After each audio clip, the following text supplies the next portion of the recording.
আম গাছ হয়, কাঁঠাল গাছ হয়, অনেক ফল গাছ হয়, এখানে কোনো ফল গাছ নেই। এখানে এক একটা বোমা ফালাইছে, যে এতটা ভয়ঙ্কর বোমাগুলো ফালাইছে, এখানের মাটির কোনো অস্তিত্ব নাই। Hello everyone, welcome back to another video. ঠিক আছে, দেখুন আমি যদি এখানে উঠার চেষ্টা করি, মানে উঠতে যাব, কিন্তু উঠার পর যদি আমি একবার পড়ে যাই তাহলে কিন্তু আমার বাঁচার সম্ভাবনা নেই, কারণ এগুলো সব কিছু পাথরের মতো। যেগুলো দেখতে পাচ্ছেন এক একটা সব কিছু পাথরের মতো। যদি মাটি হইতো তাহলে আমি উঠতে পারতাম, কোনো সমস্যা ছিল না।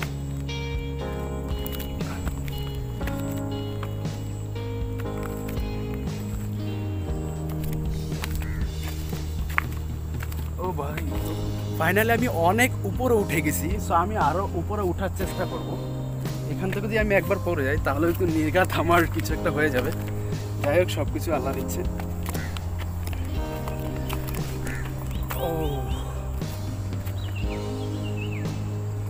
আপনারা হয়তো নর্মালি মনে করতে পারেন জিনিসটা একদম সহজ একটা জায়গা, কিন্তু আসলে এখানে অন্য কেউ কখনো ট্রাই করবে না।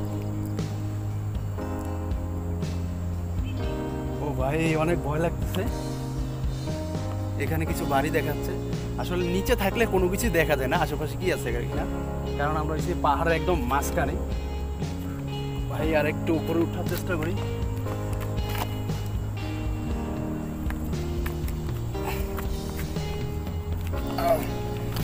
একটু পর মানুষ আসতেছে, কারণ দেখতে পাচ্ছেন মানুষ যাচ্ছে কত নিচে আর কত উপরে। আর একটু উপরে উঠার চেষ্টা করব। ভয় তো লাগতেছে। যেসব জায়গাগুলো মানুষের ড্রোন দিয়ে শ্যুট করে, ওইটা আমি নিজে উপরে উঠতেছি। মনে হয় না কেউ কখনো ট্রাই করছে। ও ভাই, একবার পড়লে সব শেষ। ফাইনালি উপরে উঠে গেলাম।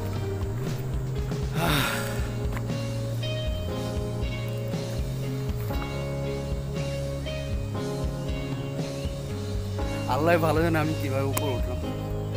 ওই পাশে আরো বেশি বড় বেশি পাহাড়, ওই পাশে অনেকে উঠতেছে।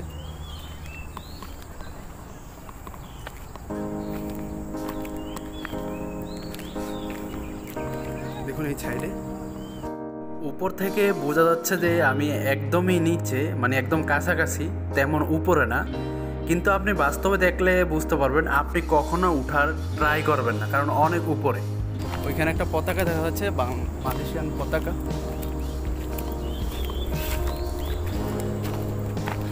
আমি হয়তো ভিডিও করতেছি যে এত দূরে উপরে উঠে গেছে, নর্মালি হয়তো কেউ খুব সহজে তাদের উপরে উঠতে পারবে না।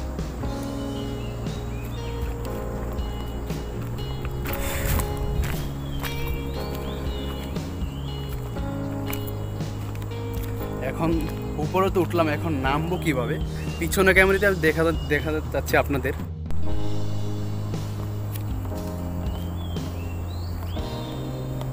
দেখুন পিছনে ক্যামেরা যদি দেখলে হয়তো এখন হয়তো আপনারা বুঝতে পারছেন আমি কোথায় উঠছি। আসলে দেখুন পাশ দিয়ে কিছু মানুষ গেলে আপনারা আসলে সঠিক দিকটা, ওই দেখুন কিছু মানুষ আসতেছে।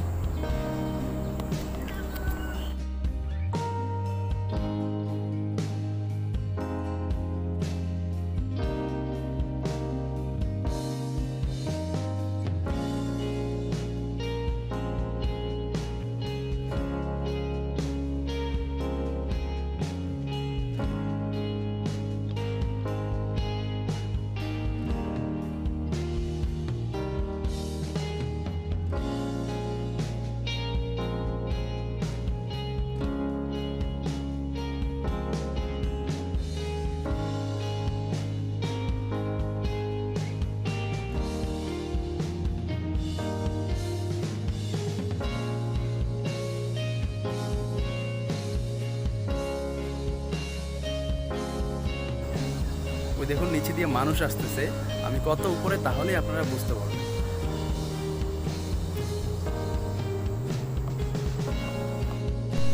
ও ভাই, এখানে উঠলে মনে হচ্ছে একদমই শেষ, মনে হচ্ছে কখনো উঠা সম্ভব না। দেখুন এখানে, ও ভাই, আসলে যে মাটির হইতো তাহলে উঠার চেষ্টা করতাম, কিন্তু এটা যেহেতু এগুলো হচ্ছে পাথরের, মানে কি বলবো, দেখুন মানে মনে হচ্ছে 5 থেকে 7 কেজি হবে, আরও বেশি হবে। মানে পাথরের মতো, পাথর থেকে পারে কিন্তু মাটির মতো। কিন্তু এর মধ্যেও গাছ হচ্ছে কিভাবে আল্লাহ ভালো জানে। কিন্তু যেসব গাছ হচ্ছে এগুলো কোনো কাজেরই না। বাংলাদেশও জঙ্গল বা কিছু হইলে দেখা যাচ্ছে আম গাছ হয়, কাঁঠাল গাছ হয়, অনেক ফল গাছ হয়। এখানে কোনো ফল গাছ নেই। তো জঙ্গলে বাংলাদেশে একটা মানুষকে ছেড়ে দেওয়া হয়, সে কিন্তু ফল খেয়ে বেঁচে যাবে। আর এখানে এসব জঙ্গলে কোনো কিছুই নেই, মনে হচ্ছে সাপ আর ওই যে বন জঙ্গলে যেসব জিনিস থাকে, কোনো মানুষের খাওয়ার উপযোগী কিছুই নেই। দেখুন এখানে এখানে ওঠা কখনোই সম্ভব না, কারণ এটা একদম খাড়া আর কি, একদম খাড়া। এখানে ওঠা সম্ভব না।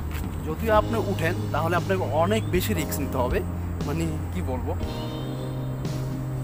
আমার মনে হচ্ছে মালয়েশিয়াতে যুদ্ধের সময় এত এত বোম ফালাইছে, এই জন্য মাটিগুলো এমন হয়ে গেছে। মানে কোনো মাটি নেই। দেখুন এগুলো ভিতরে কোনো গাছ হবে, এগুলোতে কোনো গাছ হবে? দেখুন সব পাথরের মতো, এগুলোর ভিতরে কোনো গাছ হবে? কোনো গাছ হবে না। তারপরেও কিছু গাছ হয়ে আছে যেগুলা এইসব যে কোনো জায়গায় হইতে পারে। মানে এইসব গাছ আমি কখনো দেখিও না, এগুলো কীভাবে হইলো এইসব পাথরের মধ্যে। সবই কিছু আল্লাহর ইচ্ছে।